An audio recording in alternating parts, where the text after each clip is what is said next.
at that kind of end game now where people are thinking, wow, it's crazy in some ways.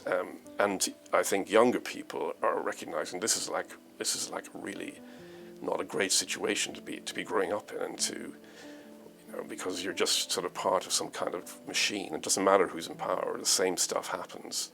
On British thought leaders, author and father of 9, Richard J. Morrissey, talks about the pressures on families in modern Britain. More and more husbands and wives or partners are having no children at all, and they're completely disincentivized to have children, and at the same time they're being bombarded with hugely negative narratives and propaganda about the climate crisis, the world is going to end, Russia is going to invade the UK, all the young people will have to join the military. Richard talks about the place of tradition in an increasingly progressive society.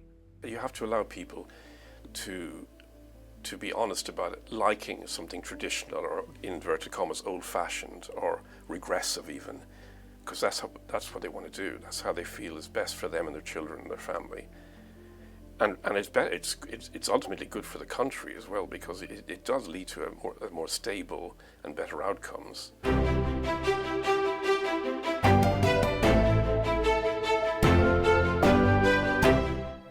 Welcome to British Thought Leaders. I'm Lee Hall.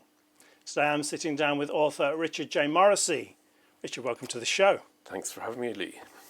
So you've walked a slightly different path from many, and your wife went back to work and you stayed home to raise your 9 children. I know you write about this, some quite inspiring stuff on your websites.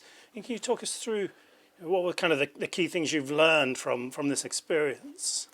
We tended to have quite a structured family routine when our children were young, and that gave them a really strong sense of certainty and predictability. There was no kind of chaos when supper would be at the same time every evening. I'd always collect them. I would hardly ever be late, and not. So there was that kind of. They had a sense that there was always somebody there for them. There was always like a safety net, and that would be always true. And then we'd have a kind of. I developed ritualistic things, like we had a thing called cocktail time at 5 o'clock with crisps and carrots and things, and they would all.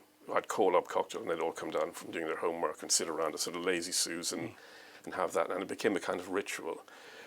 And we brought in just more and more things, like we'd watch Friends, and we'd do the clap thing. Everyone would do the same thing, so it became a kind of a sense of everyone being part of a gang and a group.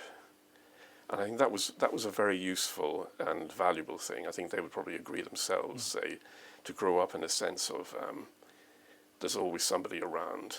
What struck me so much, because we've done it for so long, having 9 children. Our eldest is 33, our youngest is 16. Most people, obviously, you have 1, 2, or 3, or whatever.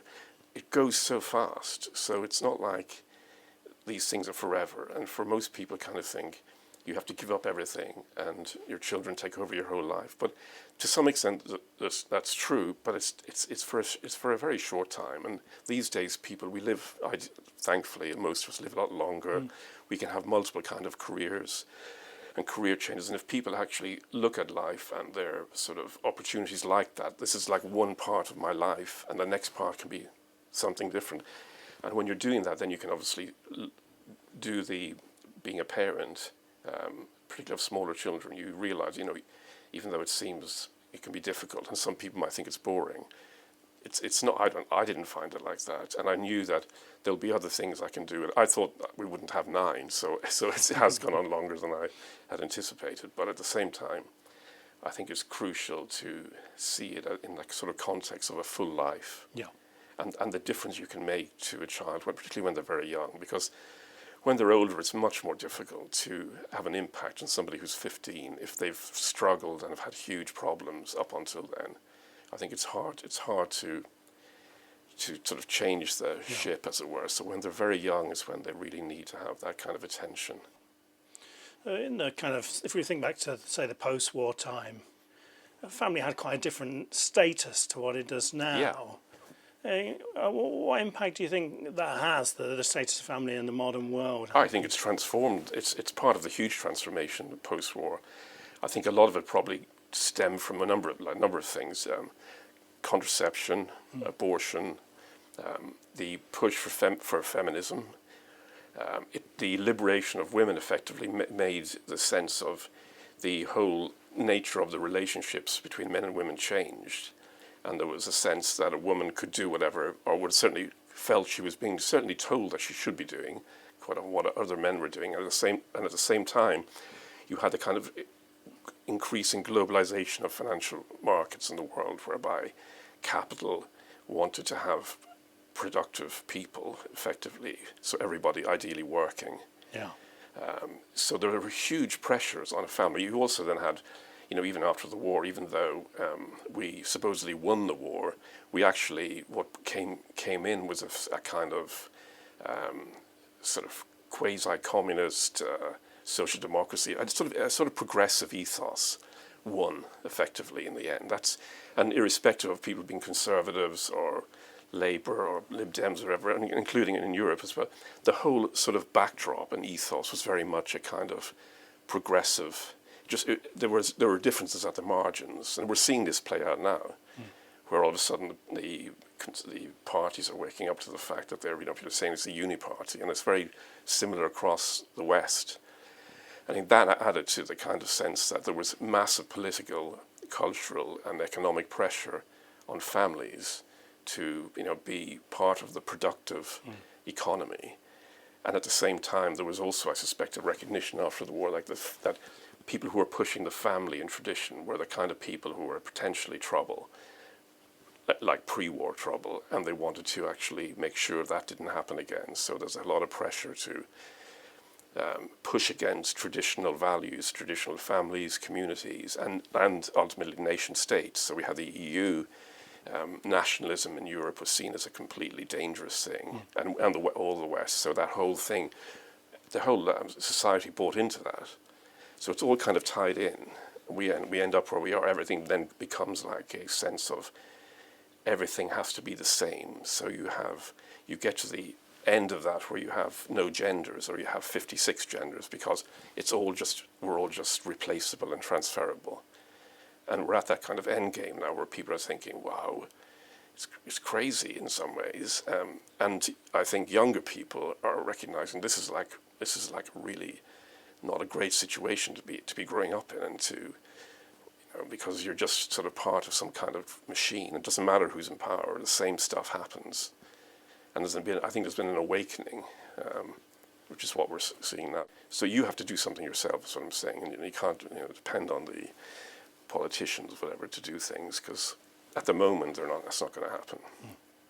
It happened at the margins, like Hungary trying to bring in like income tax relief for people who are but the thing is, though, they still want women to be in the workplace. I'm not saying they shouldn't be, but it's still a kind of way of easing the burden, but still retaining the same kind of system where families or having children are seen as a kind of, not even a luxury, but it's certainly second best. And it's hard to, it's expensive to have children now, much more expensive. You can't have it. We're not in a situation where in the past you have one earner could, we've had that situation because my wife earned a lot. But that's, again, unusual. Most normal people in normal jobs can't afford to have a family home that they can have 3 or 4 children living in off one income.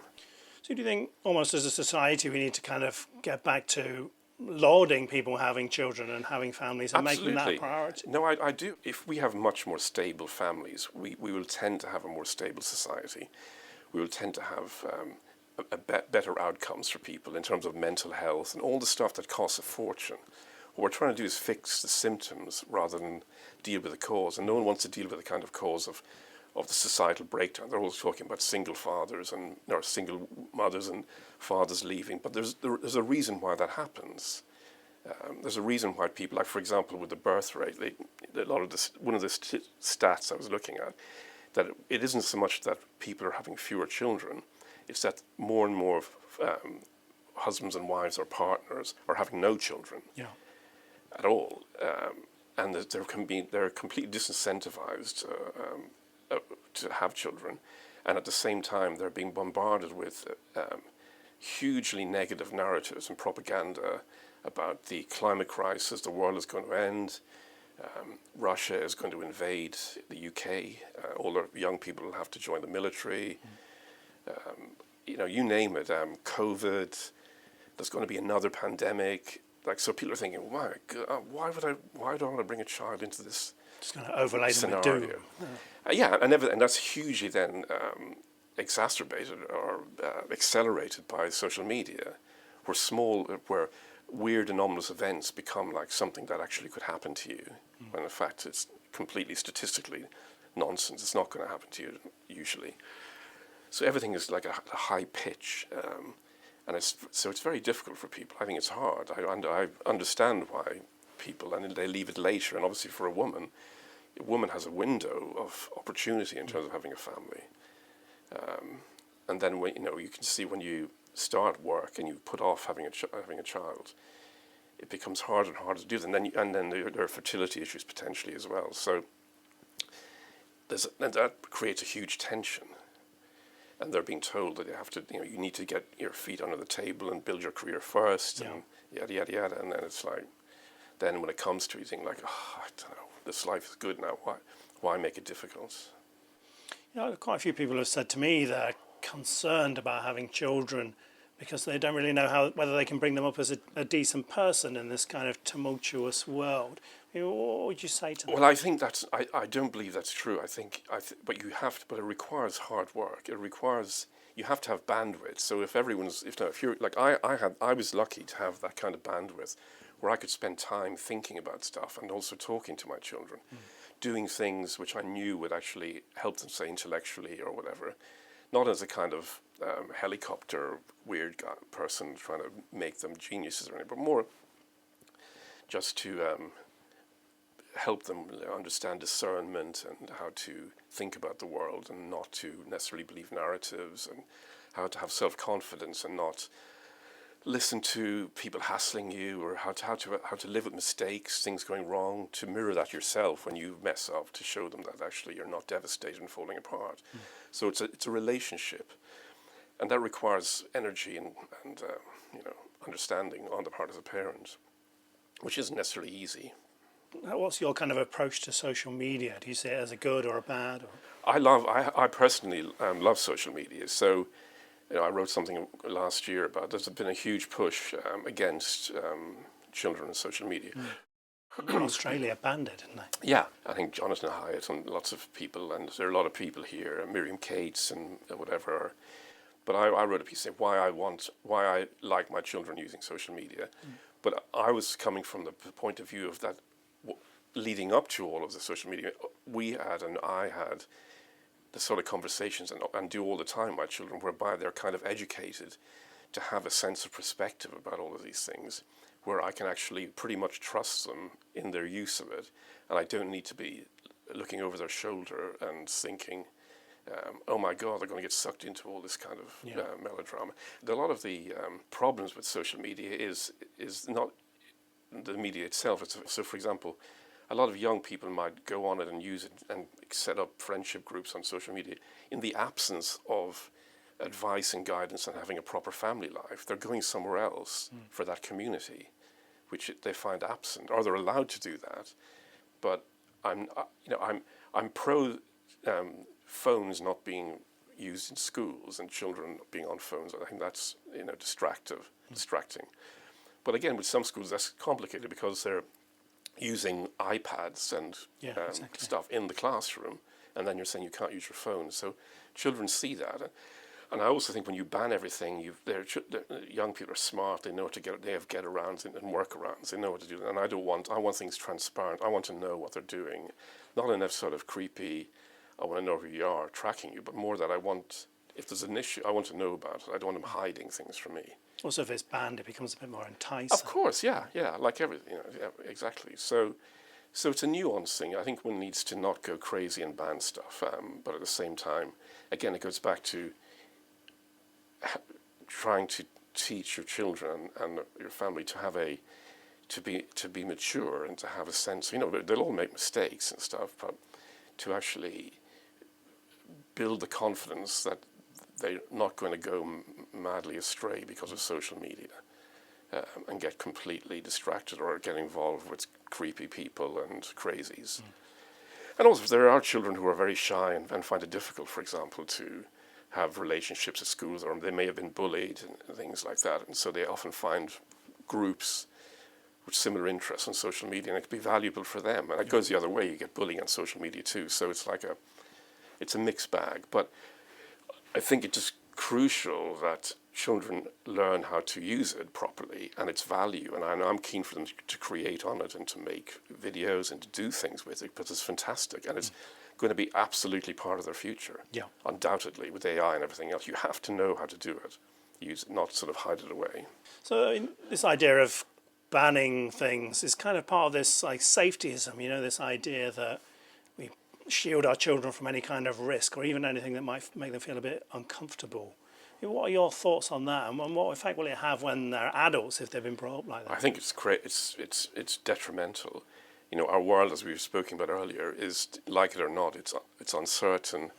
There are risks involved, and you absolutely want to try to teach your children how to manage that. So particularly when they're young, obviously you have boundaries, but you want to, within those boundaries, to allow them to be tested and to fail. And I think our culture is, certainly in the West, is very much against it. I think that generation, that millennial, it's not boomers as such, but like kind of, they want everything just so. They want they want nothing to be wrong. And particularly if they're well off, they feel they have the power to control everything and their children. I remember some of the schools our children were at early on, they were like, there was one of the teacher had a football team. Instead of having like the first, second, or thirds, they'd have blue, red, yellow, and green. All equal. And all equal. And the problem with that was, one of the many problems with that was, you had boys who hated football, no problem with that, who would sit on the grass picking daisies during the match. And you had guys who were like hugely ambitious and competitive on the same team. Running over them. All ending up not hating, but like being extremely frustrated with each other. And so both ends of the spectrum were kind of emasculated and made to feel like this is actually not real, it's stupid. And I felt that was like really, and a lot of it was driven by, there were some very quite pushy parents, off sometimes mothers and from the States, and who would like this, that everyone's a winner mentality. And it's simply not true. It doesn't mean you have to be in the school of hard knocks and humiliate children and say you're always failing, but they need to understand that life, with again the boundaries, it's like having a concentric circles where when they're very young the boundaries should be tight and the guardrails in place, because it's a much more risky environment for a toddler or whatever, but they need to be extended out so the threats likewise need to be sort of, there are measures where you're watching, but you're aware that there are risks involved. Not the kind of risks we had a long time ago, where you have the risk of death, but the risks now of people just being upset and things. Is like they have to learn about that, because you meet these days so many adult children who are people even in their 50s who are actually one little thing, and you see they're 12 years old again, like immediately. Yeah. And it's extremely common. And that shows a kind of stunted emotional intelligence, which has probably come from that fact of either not being able to handle things going wrong when they were young. Because, we need to train ourselves and each other how to, it's not automatic, because our world is quite chaotic sometimes. If you look at, say, successful business people, they've all failed multiple times to get the kind of success. It's like you need to kind of take the good with the bad and learn that in young life. Absolutely, and look at tennis. Look at like Djokovic or Sinner or these guys. They can lose. Like the worst thing is cricket, for example. You can be an unbelievable batsman, and it can be out for a duck, and you have to walk off in front of, potentially if it's India, millions of people watching. You couldn't go out and do that unless you learned how to lose. And I remember when the boys were young, you'd have guys coming off and flinging their cricket bats, and it's just, I was thinking, oh my God, this is like crazy. They really need to learn that, in the scheme of life, this is how you learn, this is how you improve. Like if you're lifting weights, you're actually damaging the muscle on purpose so that it can grow and heal. And that's what life is like. You have to be willing to take the hits. I used to say to the children that one of my favorite expressions is expand in the negative. And a lot of our expansion is because of negative situations, not positive things. Again, you don't want to have a situation where you're completely overwhelmed and it's a disaster, because you can't do anything then, you fall apart. But there are situations, I used to always say to them, like, what's the teaching from this? To try to remove the kind of energy of failure and feeling from what can we learn? What can you learn from this thing? How can you improve? Not to be the best necessarily, but just for your own sake, to actually get the best out of what thing you're doing. So I think the negative things can be absolutely hugely valuable, and that's across a lot of cultures, particularly in Asia. That's a massive understanding there, where you go into both sides of something. And the negative thing is absolutely equal to the so-called positive. And that's where enlightenment and teachings can come from too. The so-called bad things, not always the good. You talked about the kind of post-war settlement and how that's failed some of our young people. Do you think that's affecting in their kind of involvement in society and in politics and things like that? Yeah, I think, so I think it's part of, again, what we were talking about earlier. It's all part of a kind of lattice work that happens. So there's an economic factor obviously involved, where we've had the financial crisis, and nobody really the people who drove that didn't suffer ultimately. No. And that seems to be happening a lot. And so with social media in particular, and with a much more exposing of what the real narratives and stories are, which is why censorship is a very it's something that a lot of people who run things like to have, because they don't want this stuff shown. But when people are increasingly look into things, they think like, this is crazy. We've had the repeats over and over again of these sort of things, and nothing really changes. So I could buy a flat with my friend when I left university with ease, and that all the people I knew were buying flats or renting, to getting on the property ladder. Yeah. It's really impossible for most young people to do that now. The costs are massive, and so there is a problem with that. And also that they felt let down by a lot of the politicians. So you have a huge trend. You can certainly see it online of young men particularly going outside the kind of mainstream political parties to more like populist, some would say extremist, I don't know. That's definitely a trend, I think. They've totally lost a lot of interest in the mainstream, and are going to, and both on the left and the right. So someone like Corbyn will definitely take a huge chunk of Labour support, irrespective of what people think of him, because he will definitely have a constituency of younger people, particularly, who'll buy into what he's saying and agree with him. Right. Likewise with Farage, but also with like Restore Britain and all these other different groups, definitely get a lot of support, I think, from young men particularly. So where do you think this will all end up if we keep going like that? I think the post-war consensus thing is falling apart, and I think I'm not sure what will come out of that, and it needs careful, I wouldn't say management, because that's all the things that's been happening anyway, but more consideration and an understanding, and not the seriously mistaken pushback we're seeing with the Labour Party, but it would come from the Conservatives as well. And all the idiocy over flags and arresting people for tweets and all this, it just would push people more and more to the edges of things. And we're going to a situation where people are seeing that democracy isn't doing what it is supposed to do. And you have like what that philosophy chap Curtis Yarvin says is like a cathedral running things of NGOs, universities, media, and irrespective of who you vote for, nothing will change. Yeah. So people increasingly want to actually pull down the cathedral or change the people who are involved with it. And that's a generational issue.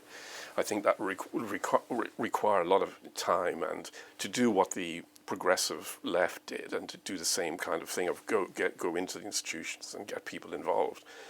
But that's time consuming. It's a necessary thing. But in the meantime, we're on a very kind of dodgy area. I think it's I don't know what will happen, because say Reform got in, for example, their capacity to change the system is reasonably limited in my view. I think people underestimate the ingrained nature of how things are structured. I had James Price on the show, and he was saying when Conservatives went out and Labour came in, 200 people lost their job, and tens of thousands of civil servants all just stayed the same. Absolutely. So it's really hard to change things. Yeah, and they don't. If they mess up, they get moved. And there are very good civil servants, but there's an ethos. There's a whole kind of. You could see it with the Brexit vote. There's a huge embedded assumptions of what's acceptable and not. And if you go outside of that and even win, it's still not accepted because it isn't even the numbers of voters. It's the actual what is the elite in like who are the people actually running things who can pull on the levers. A lot of these politicians have no power whatsoever, and a lot of them are second-rate types who can be easily manipulated by people who actually have experience and understanding of how these systems work. And we've got massively significant and powerful NGOs, huge, powerful international bodies who decide a lot of things for people. We've handed over so much power to our judiciary and lawyers and treaties and everything. It's really, really difficult to fix and change things. And people are recognizing that the vote, like this is the problem. They're saying democracy isn't exactly working here. And then at the same time, you've got a massive influx of people from countries where, like, be it Somalia, wherever, where democracy isn't a kind of thing. But they know how to work in their own interests. So you have these kind of, you'll have voting groups where you'll have people being voted in which have nothing to do with the ethos of the country. And I said elsewhere, the country ends up being like a nation of nations. And that's, again, a problem, and a difficult one to, you can't vote that away. I know you advise young males, maybe some who've lost their way or, trying to kind of establish themselves. Do you think it's a difficult time to be a young man?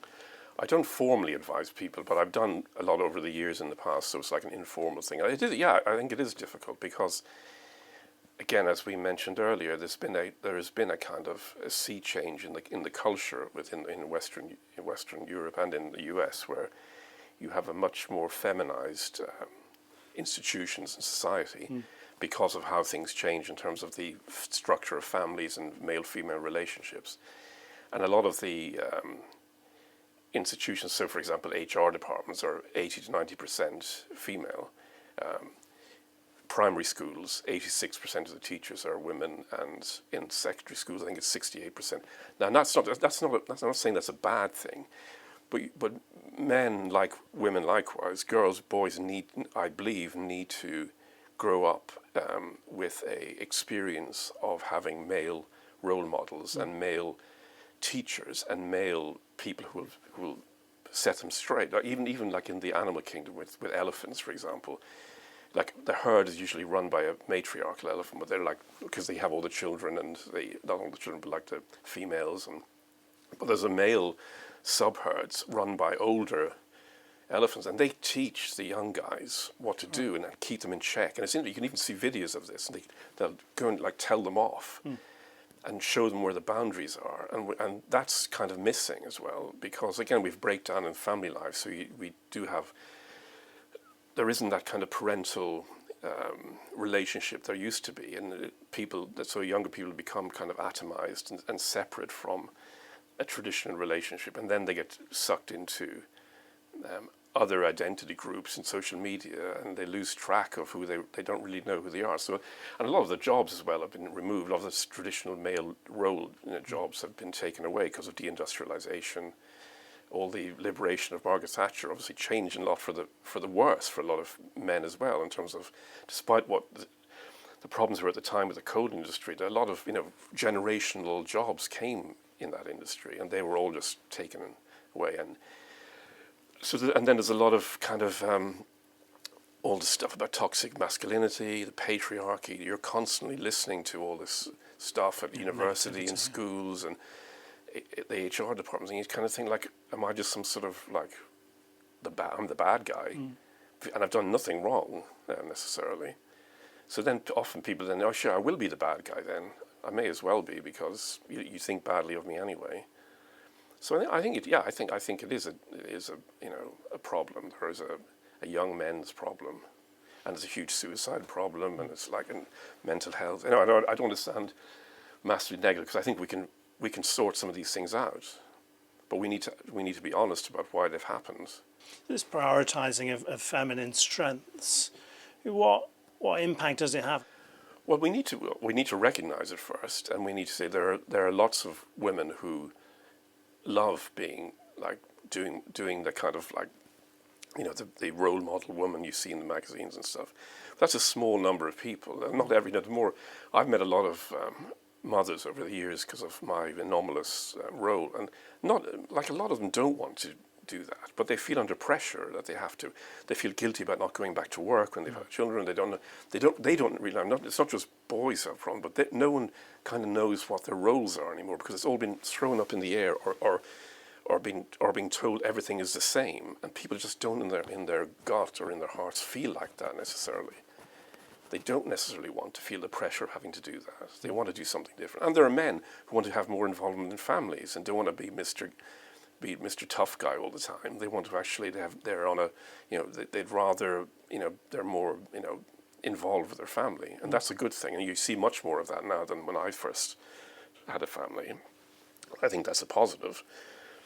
But I think we need to value motherhood and families much, much more than we do, and not see it as a consolation prize.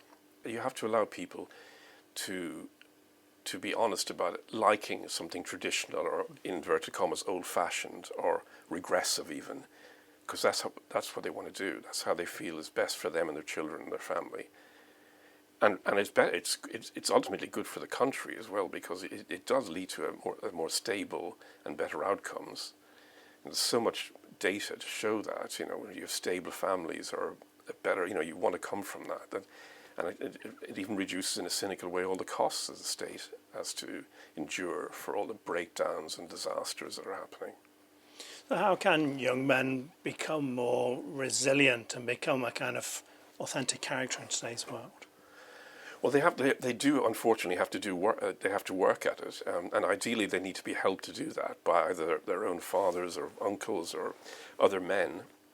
You see it in sports. You get help from teachers, and they need to develop some discipline. And it's more like having a self-respect and to learn self-control, to be a really good, this is a corny thing of being the best version of yourself, and to have some sort of challenge whereby you feel you can grow and be better, and for yourself, and then so you can help other people. You can have a wife or whoever, a girlfriend or your own friends, and have children and actually be strong, and they can see you've worked at this. You're a guy who actually has invested time and attention.